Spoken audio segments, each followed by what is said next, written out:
Hey everyone, this is Max at MaxCTCG. Thanks for joining me in another video. So in this video, we're going over another Yu-Gi-Oh! Organization article looking at 2 new cards, except this time they're actually coming from Legacy of Destruction. We've been looking at a lot of Infinite Forbidden.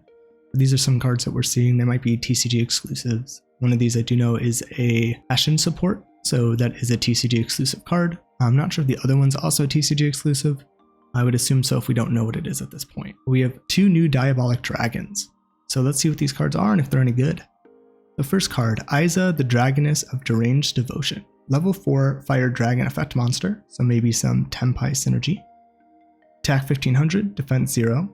If this card is special summoned, you can place 1 deranged counter on 1 face-up monster your opponent controls, and it cannot be used as material for a fusion, synchro, XZ, or link summon while it has that counter. At the start of the damage step, if this card battles an opponent's monster with a deranged counter, you can destroy that opponent's monster, and if you do, both players take damage equal to its original attack. Also destroy this card at the end of the battle phase.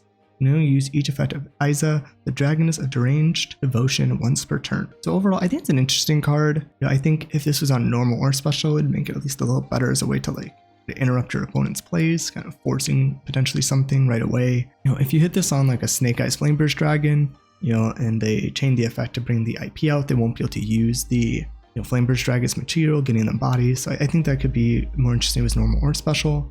But it does seem like there's some synergy with the Tenpai cards potentially. It is a Fire Dragon.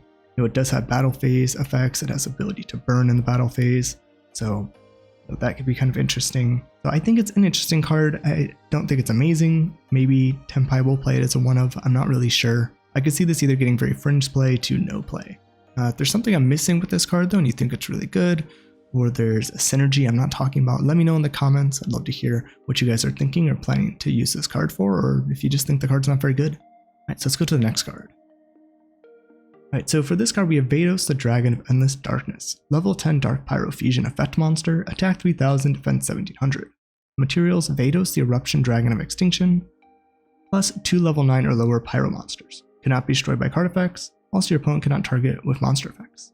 If this card is fusion summoned, you can destroy all spawn track cards your opponent controls. When your opponent activates a card or effect on the field, quick effect, you can send 1 face-up Ashen card you control to the graveyard to destroy that card. You can only use this effect of Veidos, the Dragon of Endless Darkness, once per turn. So one thing that's interesting with this is it has like anti-super poly synergies and super poly synergies. So one, you could use this either as the Ashen player, give your opponent a Veidos, and you can remove it from their field. And I believe it's by any way that Veidos leaves the field. It's been a while since I read it. That it destroys the field, because you can't just even link off with it. So this should, you can technically use Veidos in your cards, trigger a board wipe at any point with super poly, sending this guy's kind of like a boss monster, and also have a destruction option with it. And it's also pretty big, hard to get over, can't be targeted by card effects or destroyed by card effects. So pretty interesting there.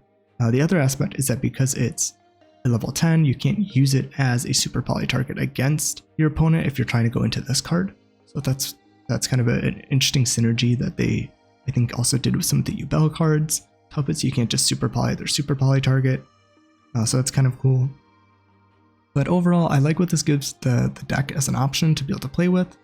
I like also if you're using the card and you super poly into it, you can send, I believe, itself to the grave to destroy a card when it activates on the field. So I think that's pretty interesting. Well, so overall, I think it's a pretty solid card. I like that it's kind of pushing the strategy more and giving it more options. And I think it's solid. We'll have to kind of see what more support they get in Legacy of Destruction. Alright everyone, I look forward to seeing you guys in the next video, and I'll see you there.